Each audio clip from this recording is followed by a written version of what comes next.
And welcome to the first episode of Joachim?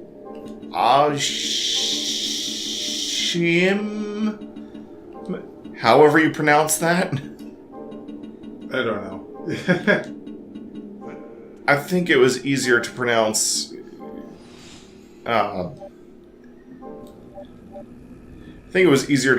Giste's name from Harmony of Dissonance. Although I still don't understand why they called him Juste and not like something like Justin Belmont. It's like, just use a normal name. How to play with Joachim. Move, lock onto enemies, move while facing direction, dash, press and release, attack with a sword throw. The attack is stronger the longer the button is pressed. Stronger, longer. Change sword stance. Joachim has 2 stances. Special attack. Uses up MP. MP is gained by damaging enemies. Jump. Double jumps are possible. See how dark this game is? Yeah. And we cranked the brightness up. Also, this guy is wearing purple.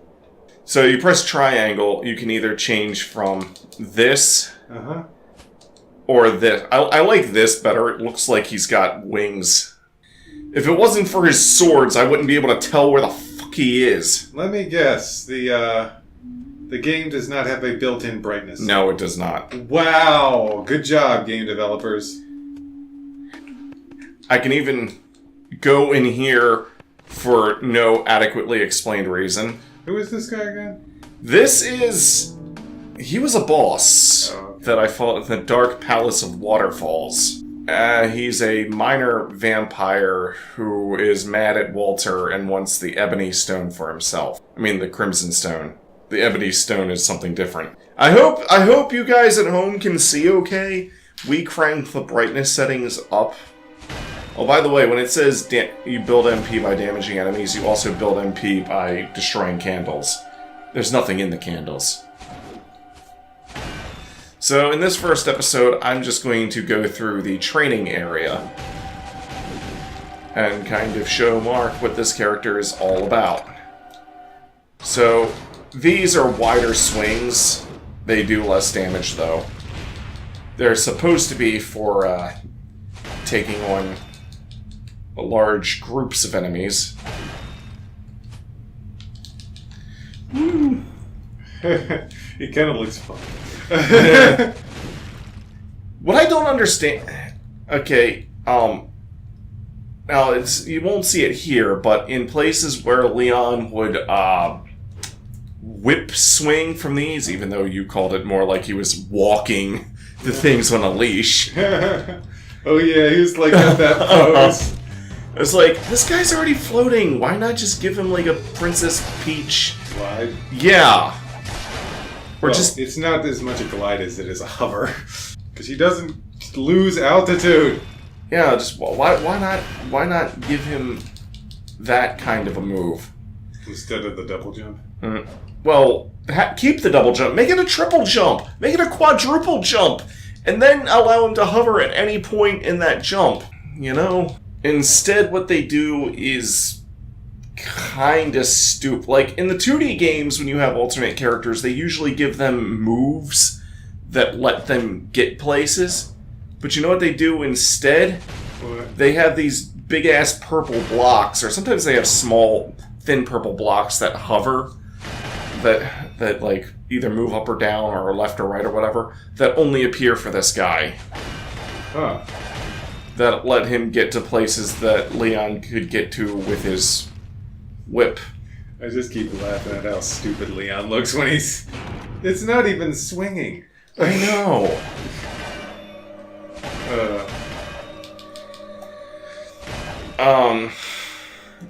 But yeah. It's like they could have easily given him like a hover move and like a quadruple jump. Instead they gave him blocks. Instead, they did it. So, the special moves of this character. Yeah, swords. Yeah, swords. Okay, so he's got two special moves based on his stances. When he's in this stance here, he'll fire a giant fuck-off laser that does a shit ton of damage to enemies.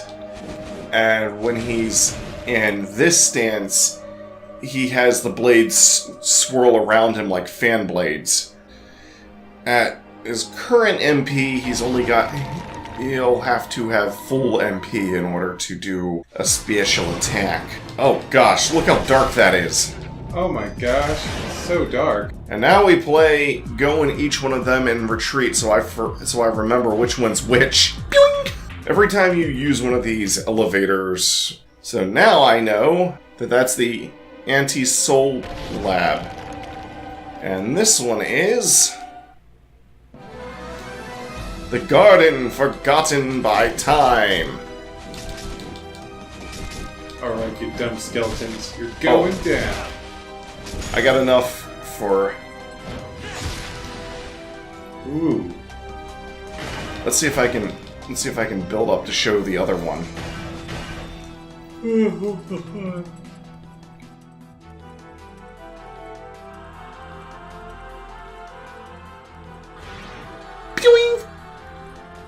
Yeah, that effect of him teleporting, I don't know, it looks like something you'd see on the Sega Saturn for some reason.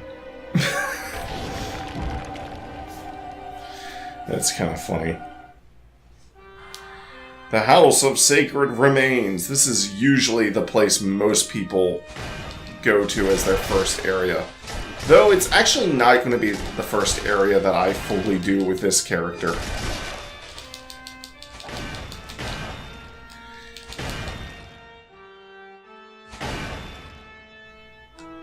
These statues actually kind of look like save points in other 2D Castlevania games.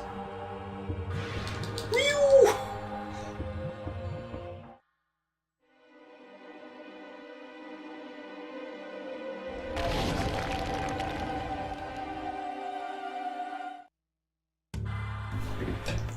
Dark Palace of Waterfalls. This is the area that this guy was the boss of. Yeah, he's not even really a super important character in the story. He was just a boss that you can just play as.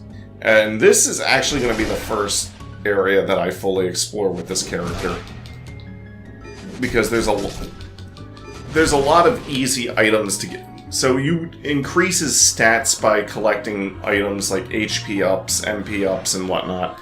But there's also attack up items and defense up items. And remember the elemental guys that I fought to get different whips? Yeah. With Leon? Well, they all drop an attack up item for this guy that raises his base attack power. Was that a load? Was it loading there? Yeah. Because that was really fast. This game loads pretty quickly. And of course this area is the Ghostly Theater. I'm gonna say right now, I think this game has somewhat better overall level design than Curse of Darkness, because these areas actually look more lived in. Like there's furniture and stuff. It's not just. I mean, there's still a shit ton of empty hallways, but not as many. Okay. Now I think I'm going to just go into the Dark Palace of Waterfalls and just go until I find a save room. Okay. From this point on, after this episode, every episode will be a full one of these areas. Well, except the next episode will be like the rest of this area. And I'll be I'll be all alone again. Oh, one thing about this mode is that you don't have an inventory. You can't, store items and stuff. So when you come across a potion or whatever, you'll just use it as soon as you go over it. Okay. Oh, and you're invincible when you do this. Wow. Death beam. Hey. These guys. Fishmen, fishmen, Die, fishman! You don't belong in this. Well, no, you belong here. Oh yeah, I almost forgot.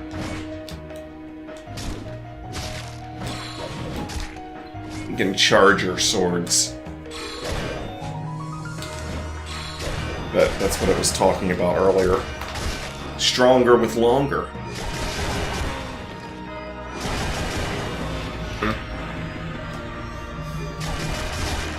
Oops. Ah, okay. There's a save room coming up.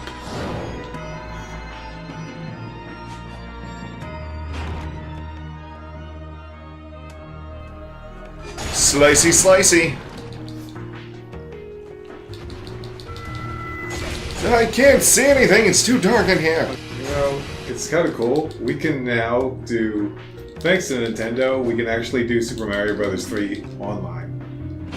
Yes. We don't have to be in the same room to record that. Although I was going to record Super Mario Bros. 3 on the Game Boy Advance version. Oh man. What? It's got extra content and better visuals. Yeah, but it's not Wait, why isn't it multiplayer? I mean, you can put it in a mode where every time you beat an area, you switch over to Luigi. Oh. So that's multiplayer. Mm-hmm.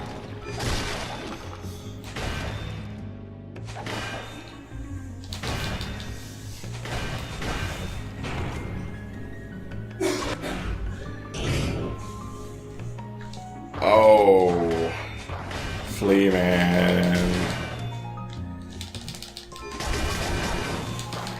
I can't even see anything. All I can see is like the lock one cursors because it's so dark.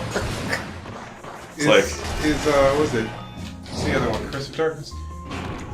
Curse of Darkness is not like that. It doesn't have a built-in thingy slider either, but they were like, you know what? The last game was too dark. Is it ironic that the game called Curse of Darkness is less dark? That's really funny.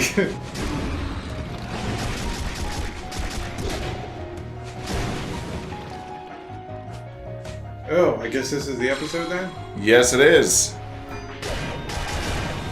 Do with swords!